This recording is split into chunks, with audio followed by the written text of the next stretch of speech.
Bismillahirrahmanirrahim. Assalamualaikum warahmatullahi wabarakatuh. Waalaikumsalam. Perkenalkan, nama saya Dr. Komar, dan Bapak siapa? Bapak Nanang. Baik, Bapak, di sini saya akan melakukan pemeriksaan pada persarapan nervus cranialis Bapak. Apakah Bapak bersedia? Ya. Baik, jika Bapak bersedia, Bapak silakan tetap duduk selagi saya akan mencuci tangan terlebih dahulu ya, Pak ya. Ya. Baik, kita lakukan cuci tangan.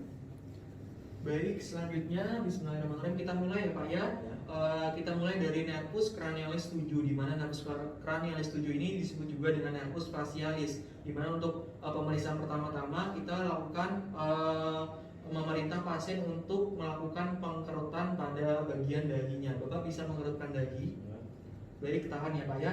Baik, di sini pasien dapat mengerutkan dahi dengan sempurna dan simetris. Kemudian apabila terdapat gangguan pada nervus cranialis 7 atau nervus facialis, untuk lesi yang perifer biasanya pasien tidak dapat mengerutkan dahi di salah satu sisi. Apabila lesinya di sentral, maka pasien tidak dapat mengerutkan dahi di kedua sisi. Kemudian selanjutnya kita lanjutkan ke pemeriksaan. Bapak bisa menutup mata. Baik, di sini pasien dapat menutup mata dengan sempurna, di mana apabila terdapat gangguan, maka pasien tidak dapat menutup mata di bagian untuk yang perifer. Ada gangguan di nervus cranialis 7 yang perifer, maka pasien tidak dapat mengangkat atau menutup mata di salah satu sisi. Kemudian apabila yang di sentralis, pasien tetap dapat menutup mata. Namun apabila kita lakukan pemeriksaan, baik Bapak, di sini saya akan melakukan pemeriksaan. Nanti Bapak, saya akan memaksa untuk membuka mata. Bapak tetap sekuat tenaga menutup mata ya Pak ya. Baik, permisi ya Pak ya. Baik, pasien tetap dapat menutup mata. Di sini apabila terdapat gangguan pada sentralis, maka pasien akan tetap dapat menutup mata. Namun apabila kita membuka, pasien matanya akan membuka. Kemudian di sini biasanya penyakitnya namanya lagophthalmus. Selanjutnya kita lanjutkan ke pemeriksaan berikutnya, yaitu Bapak bisa meringis.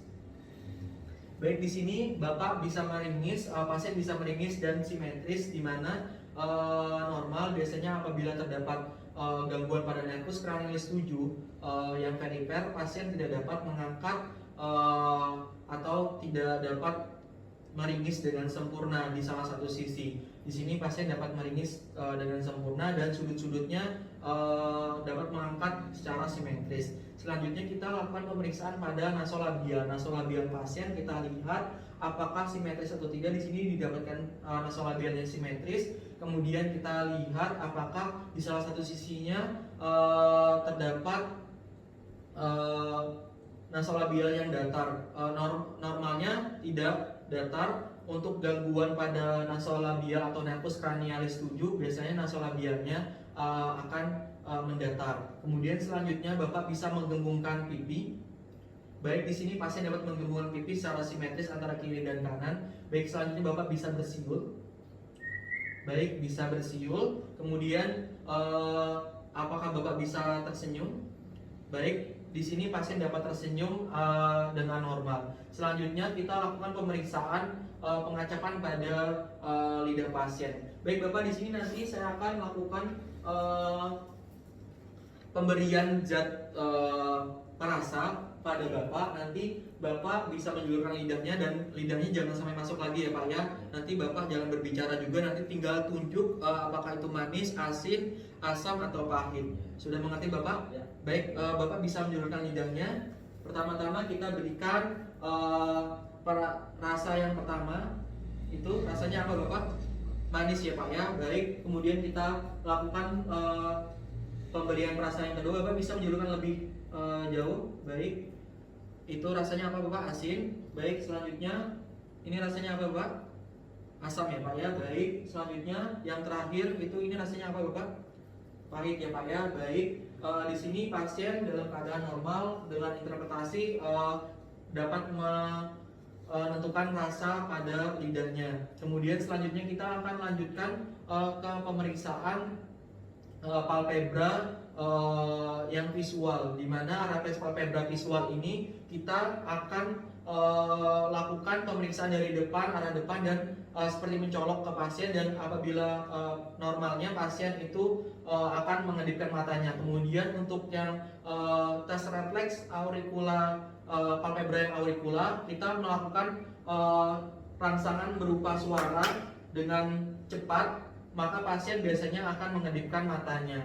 Kemudian setelah itu kita lanjutkan ke pemeriksaan nervus selanjutnya, yaitu nervus 9 atau disebut juga dengan nervus glossopharyngeus. Di mana untuk nervus glossopharyngeus ini pertama-tama kita lakukan pemeriksaan pada bagian sensibilitas faring pasien. Bapak bisa membuka lidahnya lebih keluar Bapak. Baik, kita lihat faringnya. Di sini faringnya bisa Bapak bisa ngadep ke saya. Baik, lidahnya bisa keluar lagi Bapak.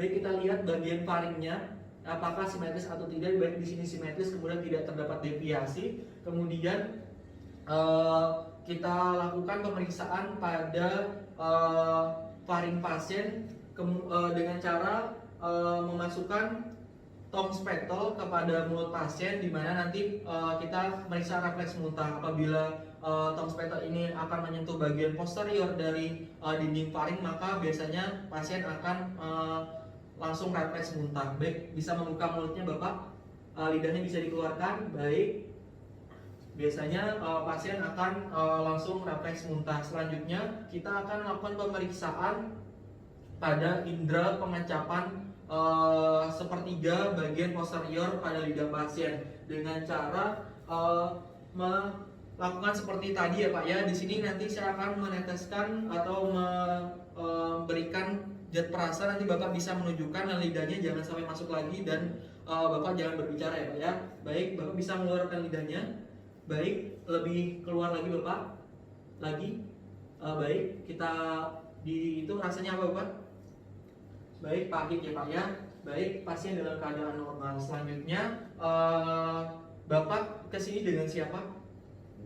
Sendiri. Baik, di sini kita mendengar suaranya tidak saingan. Baik, selanjutnya kita lakukan pemeriksaan di nervus cranialis 12, yaitu nervus hypoglossus. Di mana untuk pemeriksaan nervus hypoglossus ini kita meminta pasien untuk menjulurkan lidahnya, kemudian kita nilai apakah ada atrofi dan lain-lain. Bapak bisa menjulurkan lidah. Baik, di sini kita nilai apakah ada atrofi pada otot-otot lidah atau tidak. Kemudian kita lihat apakah ada tremor atau tidak. Kemudian pasikulasi atau tidak. Di sini untuk pasikulasi itu apabila didapatkan, maka kita akan melihat bagian kontraksi otot yang spontan di bagian lidah. Kemudian kita lihat apakah terdapat atrofi pada papil-papil, kemudian apakah terdapat atrofi pada lidah. Kemudian Bapak bisa lidahnya ke bagian pipi Bapak. Baik, nah, kita cek kekuatan otot pada lidahnya. Baik, di sini lidahnya untuk kekuatan ototnya normal. Kemudian selanjutnya kita akan melakukan pengecekan pada artikulasi dalam berbicara pasien. Baik, Bapak di sini Bapak kesini dengan siapa? Baik, kemudian alamatnya Bapak di mana? Baik, di sini kita dapat dengarkan bahwa untuk artikulasi dari pasien itu ada gangguan, di mana pasien ada gangguan dalam atau kesulitan dalam berbicara. Baik, Bapak di sini pemeriksaan telah dilaksanakan.